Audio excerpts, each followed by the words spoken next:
오늘 주신 하나님의 말씀은 다니엘서 6장 10절 말씀입니다. 다니엘이 이 조서에 왕의 도장이 찍힌 것을 알고도 자기 집에 돌아가서는 윗방에 올라가 예루살렘으로 향한 창문을 열고 전에 하던 대로 하루 3번씩 무릎을 꿇고 기도하며 그의 하나님께 감사하였더라. 아멘. 오늘은 설 주일입니다. 우리 모든 성도님들 이제 다가오는 명절에 행복한 시간 되고 축복의 시간 되기를 주의 이름으로 축원을 드립니다. 오늘도 가족과 함께 예배 드리러 오신 우리 성도님들도 주님의 이름으로 환영을 합니다. 또한 오늘은 장학 주일이기도 합니다. 여러분들이 드려주신 이 장학 헌금이 우리 다음 세대 믿음의 훈련을 하고 믿음으로 양육하는데 온전하게 쓰여질 것입니다. 성도 여러분, 다니엘은 온갖 시련과 환난을 당했습니다. 오늘 함께 생각할 성경의 인물이 바로 다니엘입니다. 그런데 그토록 심한 환난과 시련을 당했음에도 다니엘은 무너지지 않았습니다. 그의 삶은 형통했고 오히려 존귀한 인생을 살았습니다. 청소년기 16, 또 17살 정도 되었을 때 바벨론의 포로로 잡혀왔습니다. 그렇지만 그는 곧 20세 정도 되었을 때 바벨론의 최고의 관직에 올랐습니다. 총리가 되었습니다. 왕이 바뀌고 나라가 바뀌어도 이 총리의 자리에 있는 다니엘은 바뀌지가 않았습니다. 바벨론 제국에서 느부갓네살 왕, 또 벨사 왕, 이 왕들이 있었고, 또 바벨론 제국이 무너지고 페르시아 제국이 세워져서 다리오 왕이 세워지고 그 다음의 왕은 고레스 왕이라는 왕이 되었습니다. 그런데도 이 총리직을 가지고 또 정치의 고문의 역할을 했던 이 다니엘의 그 신분과 지위는 변하지 않고 그 자리에 있었습니다. 성경에 몇 년 동안 총리를 했다라고 하는 그런 기록은 없지만 학자들이 따지면 70년 가까이 됐다고 했습니다. 왜냐하면 16살, 17살 정도에 잡혀와가지고 3년 동안 훈련받고 이제 20세쯤 되었을 때 관직에 나가서 높은 총리가 되었는데 그때부터 해서 다니엘서 마지막 부분 하나님으로부터 이 거룩한 계시를 받은 그 시간까지 계산하면 한 70년 정도 되는 겁니다. 그러니 70년 동안 그 자리를 유지했으니 얼마나 존귀한 것입니까? 여러분, 복을 받는 것도 중요하지만 그 복을 지키는 것, 복을 유지하는 것은 더 중요하지 않습니까? 그런가 하면 하나님께서 그를 지켜주시는 복을 받았습니다. 환난과 시련에서도 대적자들에서도 사자굴 속에서도 하나님은 이 다니엘을 지켜주셨습니다. 그런 복을 받았습니다. 그런가 하면 다니엘서 9장부터 12장까지는 묵시가 들어있습니다. 이 묵시는 앞으로 일어날 일에 대해서 하나님께서 다니엘에게 보여주신 그런 계시입니다. 그런데 다니엘서 9장부터 12장까지는 구약의 요한계시록이라고 할 수 있습니다. 하나님께서 그에게 앞으로 일어날 종말에 일어날 그럴 묵시를 보여주실 만큼 다니엘은 깊은 영적 통찰력을 가진 영성 깊은 사람으로 축복을 받은 줄로 믿습니다. 저는 이것을 다니엘의 축복이라고 제목을 붙여봅니다. 특별히 설 명절을 지내고 또 가족과 함께하는 우리 장안교회 모든 성도님들과 가족 여러분 자녀들이 이 다니엘의 축복을 누리시기를 주의 이름으로 축원을 드립니다. 우리 함께합니다. 다니엘의 축복을 받읍시다. 아멘. 어떤 환난과 시련과 대적자들이 있어도 무너지지 않고 하나님께서 예비해 놓으신 존귀한 복을 오랫동안 받으시기를 소망합니다. 그러려고 한다면 기도의 사람이 되십시오. 다니엘은 평상시에는 하루 3번 기도를 했습니다. 그런가 하면 다니엘서 10장 2절 3절 말씀해 보면 특별한 때, 또 간절히 기도해야 될 때는 금식하면서 기도를 했습니다. 우리 교회들이 21일 특별 새벽 기도 뭐 이런 것을 하는데 21일이라고 하는 그 숫자를 정해놓고 21일 동안 합니다. 그것이 어디서 나온 거냐면 바로 다니엘이 21일 동안 금식하면서 기도했던 그런 기도의 그 모습에서 나온 것입니다. 다니엘은 기도의 사람이었습니다. 한마디로 다니엘은 어떤 사람이냐라고 말하면 사자굴 속에 들어가서 살아난 사람, 또 바벨론의 그 제국의 총리가 된 사람, 이렇게 말할 수 있지만 그보다 더 정확한 것은 다니엘은 기도의 사람이었습니다. 오늘 말씀 가운데 보면 이런 말씀이 있습니다. 조서에 왕의 도장이 찍힌 것을 알고도. 다니엘이 총리가 되니까 사람들이 그를 시기하고 모함을 했습니다. 그래서 그를 이 관직에서 내려오게 하고, 그리고 그를 죽일 모함을, 계획을 짜기 시작했습니다. 그런데 그것이 무엇입니까? 기도를 못하게 하는 것입니다. 기도를 못하게 하더라도 이 다니엘은 기도를 멈추지 않을 것을 알았습니다. 그러니 왕에게 건의를 해서 앞으로 30일 동안 명을 열어가지고 그 어떤 사람이든지 자기의 신에게 기도하는 사람은 사자굴 속에 넣도록 하는 조치를 내려주십시오 라고 왕에게 요청을 했고, 왕은 그것을 허락을 했습니다. 다니엘은 하나님 앞에 엎드려서 기도를 합니다. 이 왕의 조서에 도장이 찍힌 것을 알고도 기도합니다. 30일만 기도 안 하면 됩니다. 지금까지 계속 기도했습니다. 근데 30일만 참으면 되는 겁니다. 이것은 모함입니다. 그렇기 때문에 모함에 걸려들지 않아야지만 됩니다. 모함에 걸려들지 않으려면 기도를 하지 않아야지만 됩니다. 모함에 걸려들면 사자굴 속에 들어가게 돼 있습니다. 사자굴에 들어가면 죽음입니다. 다니엘은 이런 사실이 얼마나 엄격한 사실인지 모르는 사람이 아닙니다. 그는 애굽의 총리고 자기가 그 모든 것을 관장해야지만 되는 사람이기 때문에 너무나도 이 엄중한 것을 알고 있었고, 자신이 기도하는 것이 언제든지 사람들 앞에 다 나타나고 탄로난다라고 하는 것을 알고 있었습니다. 그럼에도 불구하고 하나님 앞에 기도했습니다. 도저히 기도할 수 없는 상황 가운데서 기도했습니다. 기도하면 죽을 것이라고 하는 것을 알면서도 기도했습니다. 성도 여러분, 오늘 우리도 하나님 앞에 기도하기를 원합니다. 그런데 기도하지 못하는 핑계, 우리가 기도할 수 없는 그런 핑계를 댈 수 없지 않습니까? 다니엘은 그렇게 기도했는데 말입니다. 우리가 기도에 소홀하고 기도하지 않는 것은 교만하거나 영적으로 게으르거나 아니면 믿음이 없다는 그런 증거일 뿐입니다. 두 번째, 다니엘은 자기 집에 올라가서는 윗방에 올라가 예루살렘으로 향한 창문을 열고 라고 그렇게 되어 있습니다. 자기 집 다락방에서 예루살렘으로 난 창문을 열고 하나님 앞에 기도를 드렸습니다. 자기만의 기도의 장소가 있었습니다.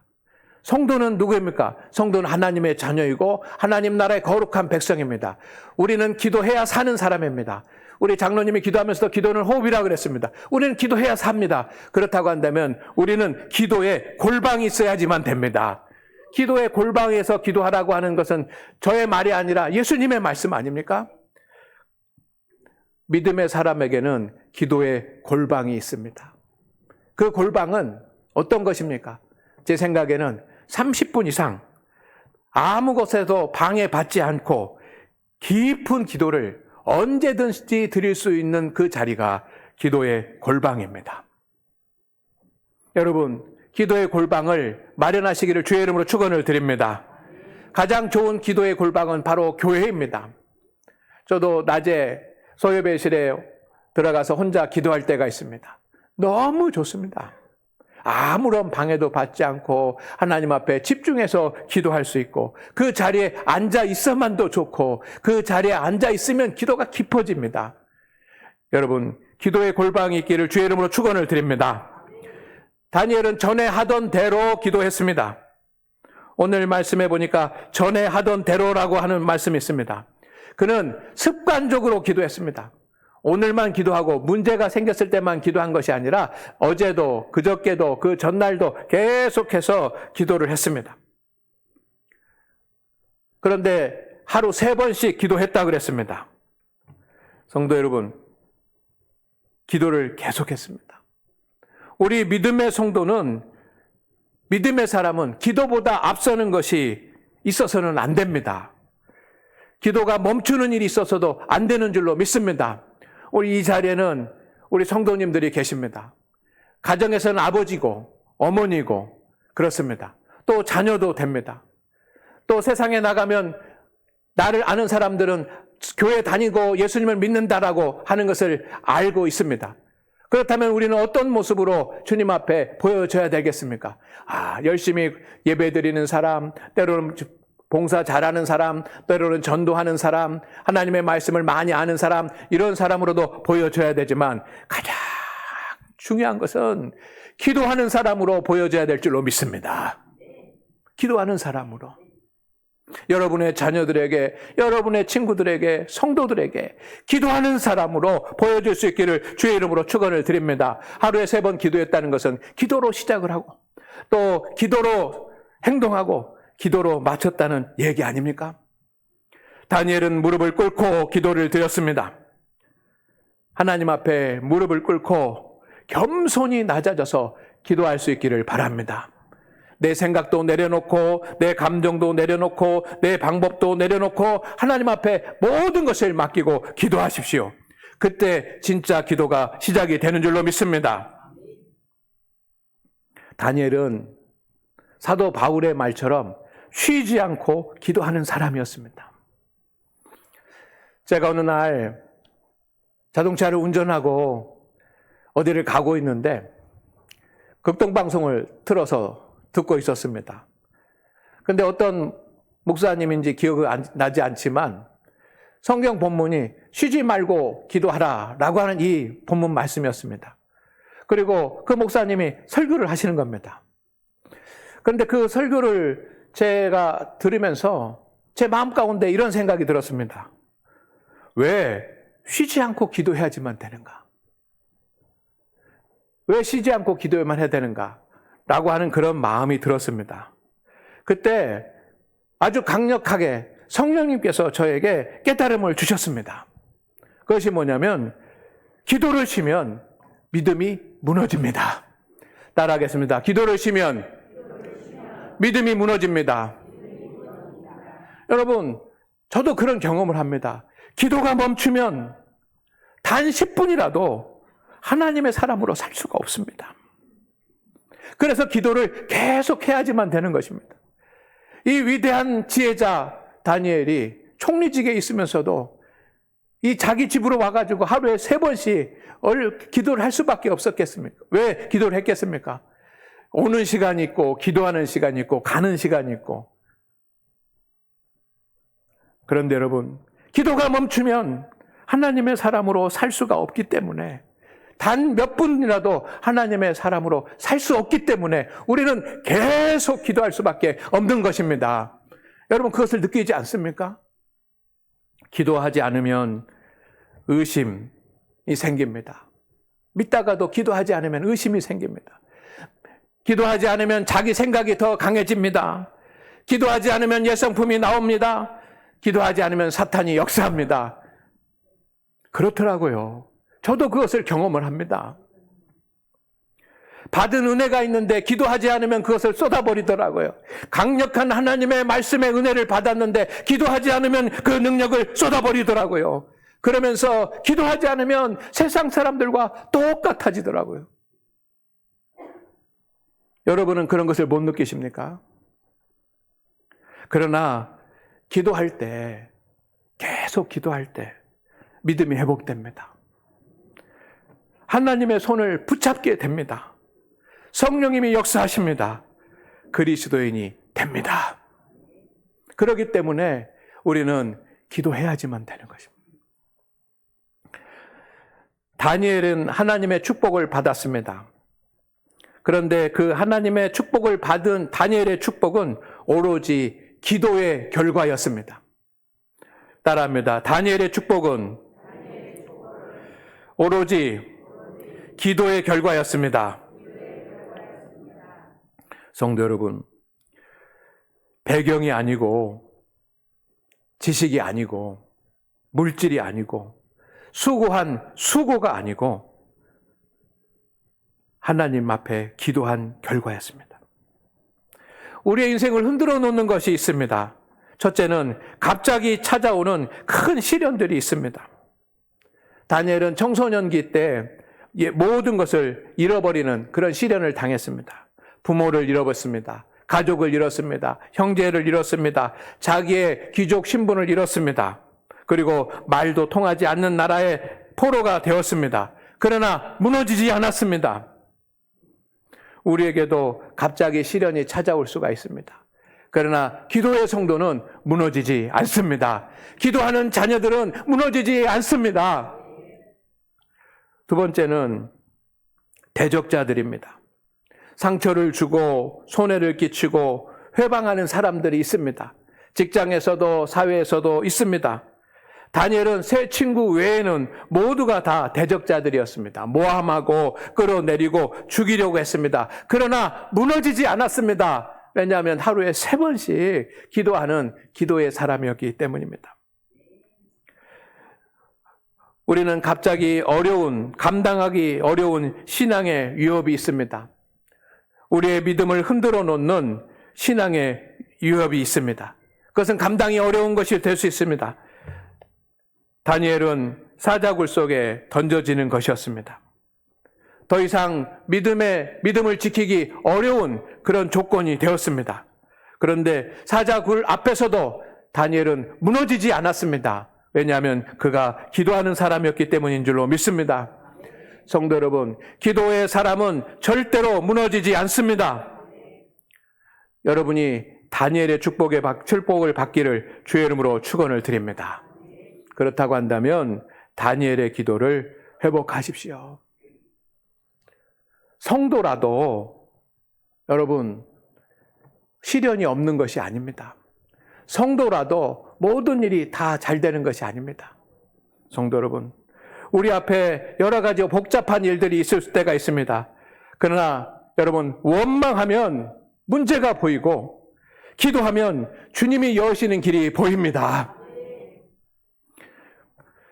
12명의 정탐꾼이 여리고를 정탐하러 갔습니다. 가서 보니까 너무 좋은 땅입니다. 살기가 좋습니다. 그런데 그곳에 갔다 왔던 10명의 정탐꾼은 그렇게 좋은 곳을 보고 와가지고 원망하고 불평합니다.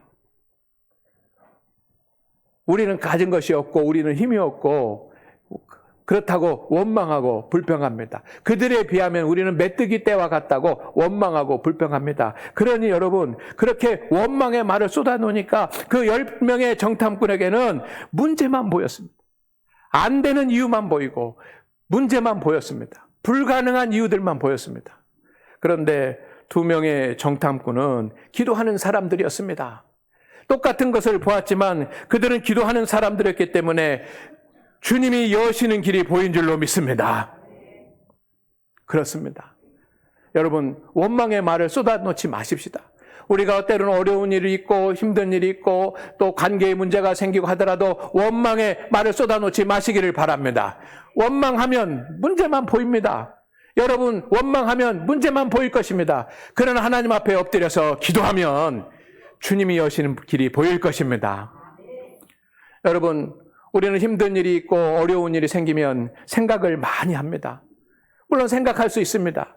그러나 생각만 많이 하면, 생각이 많으면 짐이 점점 무거워지고 기도하면 하나님께서 역사하십니다. 엘리야가 이세벨의 공격을 받았습니다. 이제 죽이려고 하는 그 이세벨의 말을 들었습니다. 그때 엘리야는 기도하고 하나님 앞에 엎드렸어야지만 됩니다. 왜냐하면 그는 기도의 사람 아닙니까?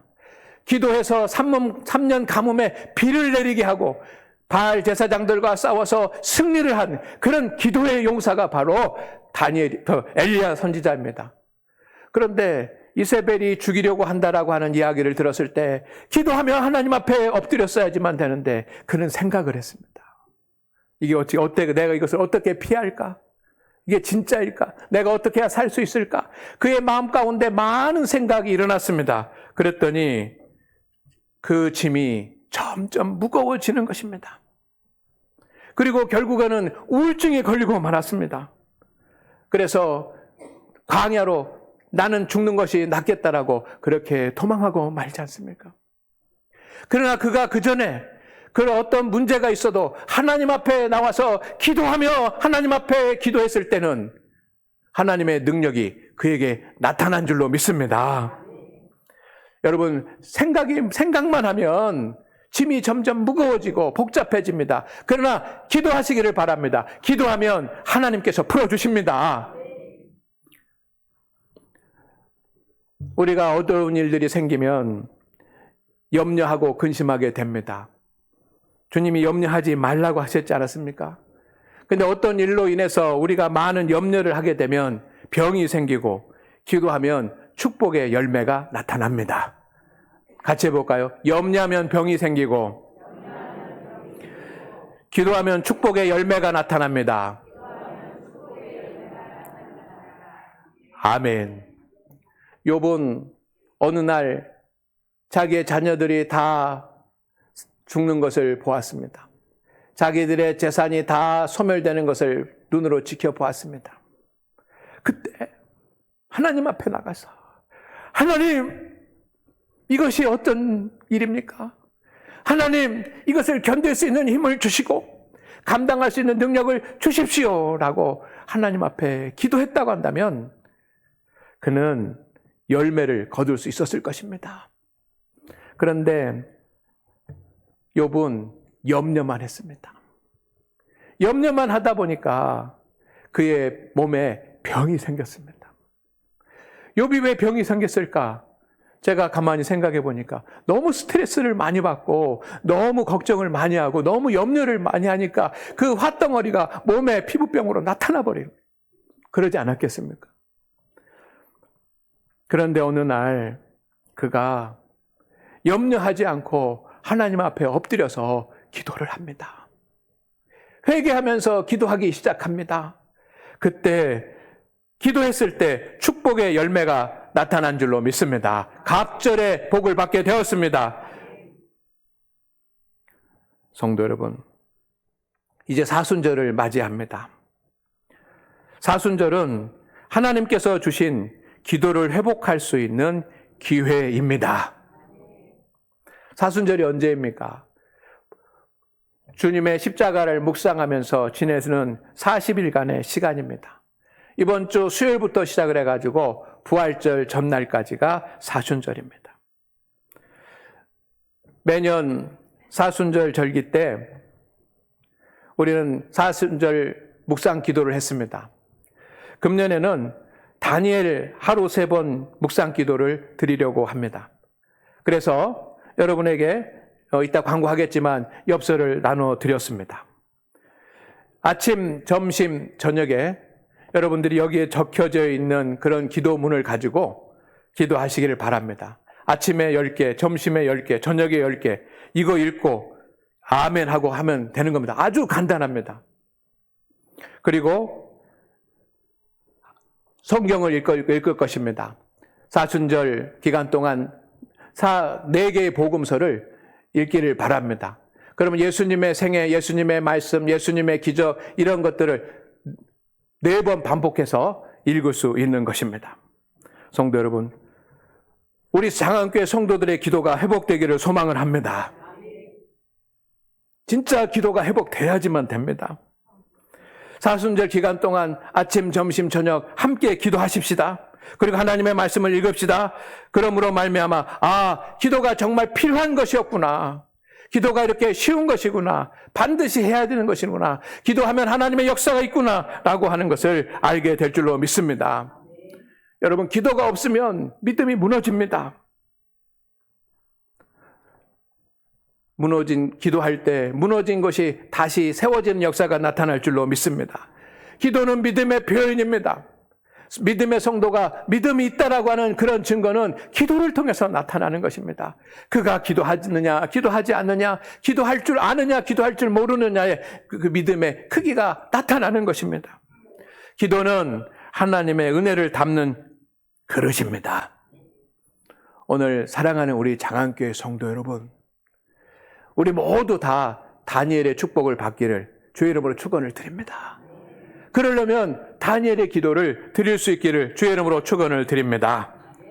시련이 일어나도 대적자들이 있어도 믿음의 시련이 와도 우리는 무너지지 않을 것이고 여러분의 자녀들과 여러분의 가정은 하나님의 복을 받게 될 것입니다. 그런 역사가 있기를 주의 이름으로 축원을 드립니다. 하나님 아버지, 오늘 우리와 함께하여 주시옵소서. 특별히 설주일을 맞이해서 우리 가족들이 모입니다. 주님, 또 장학주의를 지키면서 다음 세대를 생각을 합니다. 우리 모두가 다 다니엘과 같은 축복을 누리게 하여 주시옵시고 그 축복을 위해서 기도할 수 있게 하옵소서. 특별히 사순절 지내면서 우리 모든 성도들이 한마음 한뜻 한미림이 돼서 하나님 앞에 기도할 수 있게 하옵소서. 그리고 기도의 능력을 보게 하옵소서. 예수님의 이름으로 기도드립니다. 아멘.